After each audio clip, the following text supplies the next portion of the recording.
Live. If you're joining me on the YouTube channel, welcome back to the channel. If you're viewing from the Facebook group feed, welcome back to the group. So I recently had a conversation with a fellow investor, and we started talking about things like inflation and appreciation and where we're going with this economy and what we should be charging for rents, or in my case, what I should be charging or what I should be trying to get for my seller finance deals. How should how I should structure those deals? And right now, if you go out and you look at tools like Rentometer, you look at forrent.com or any of those sites that you would normally use for rental comps,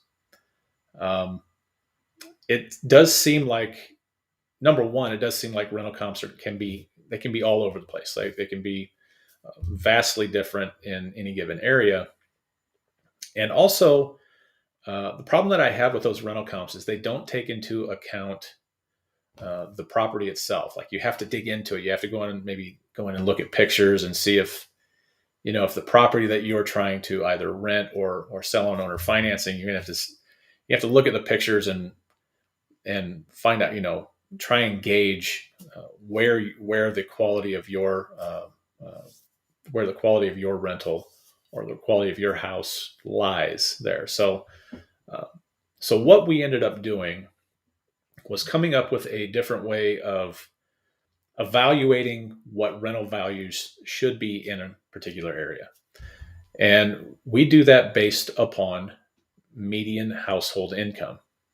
So, and by the way, this median house, this calculation that we do, it's going to give you a number that is going to be on the probably on the higher end of the spectrum as it relates to rental rates, or in my case, principal, interest, taxes, and insurance. So let me just jump into this. Let me show you what I'm talking about and kind of explain the logic behind what we're doing here. So quickly share a screen. All right, so I am here on the website incomebyzipcode.com. Incomebyzipcode.com. All right, and what I'm going to do, I am going to search for the median household income in a particular zip code that I am buying in. So I'm going to go ahead and select my state here. Select Missouri. I've done a few lookups already, but let's pick out one at random. Let's do 63301. I hit search, and it brings me up my search results, and it's this top one right here. So 63301, and that is the correct area. By the way, this is, if you're going to look up individual zip codes, which probably most of you will be doing, this is a free service. If you're trying to download just gobs of data, you're trying to download information in multiple zip codes, there is a fee. I don't know what that is because I've never purchased from the site. But so let's take a look. Our search results. Now this is median household income and average household income. We like to use median because this is the more conservative approach, and we like to be as conservative as we can. We don't want to get ourselves over leveraged or get ourselves in a situation where we've made a bad decision. So median is going to be the truer number, and I'm sure most of you know this already, but the median number is actually the number that is right in between. It's right smack in the middle of what the lowest number is and what the highest number is. So it's right in the middle.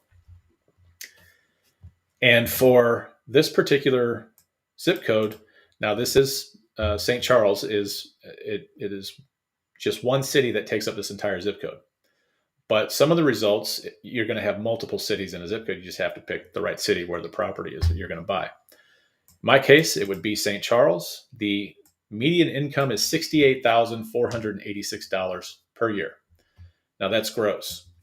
So let's think about this. If I know that in my leases when I used to do rentals, but certainly now in the deals that I structure on for seller financing, Um, I want to make sure that the individual that is buying from me, or if you're a landlord, the person that's renting from you, you want to make sure that they make a minimum amount of money per month. And in most cases, in most of your leases, your standard leases out there, that number is 3 times. They need to make 3 times what you are charging them for rent, or in my case, a seller finance PITI. So let's do some quick math here. This is very, very simple. This is not rocket science. So let's say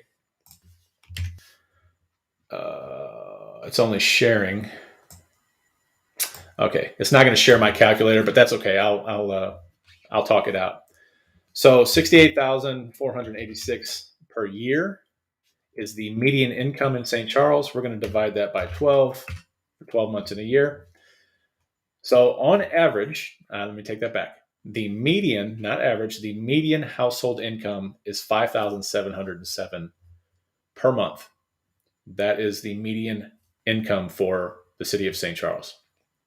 All right. So knowing that, if we are going to, if we are looking for a kind of a general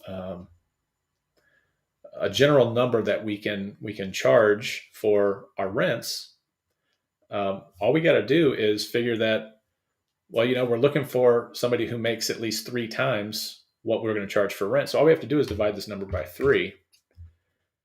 And we know that our rental rates in that area, now, again, this is going to be on the high end, but our rental rates in that area can support up to $1,900 per month.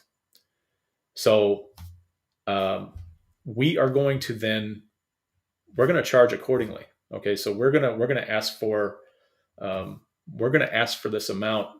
Of course, we're going to bounce that off of other rental comps and things like that, and make sure that we're not overpricing our product. But in general, you should be able to get this rent.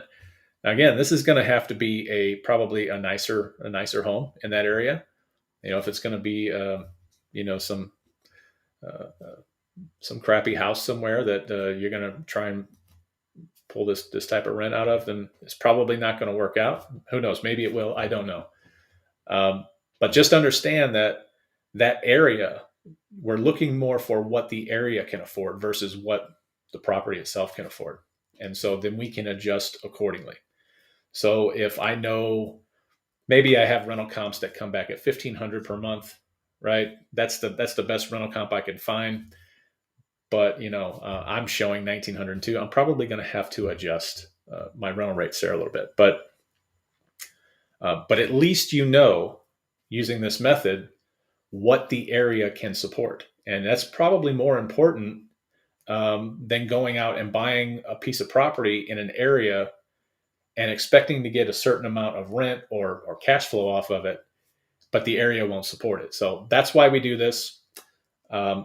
Real simple math, but check out this website, incomebyzipcode.com. Incomebyzipcode.com. I'm sure there's others out there that do the same thing.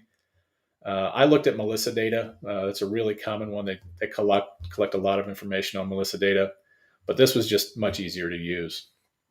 And again, you could go out to the Census Bureau, you go to census.gov and find this information, but it's super hard to dig around in those sites. But anyway, that's a strategy.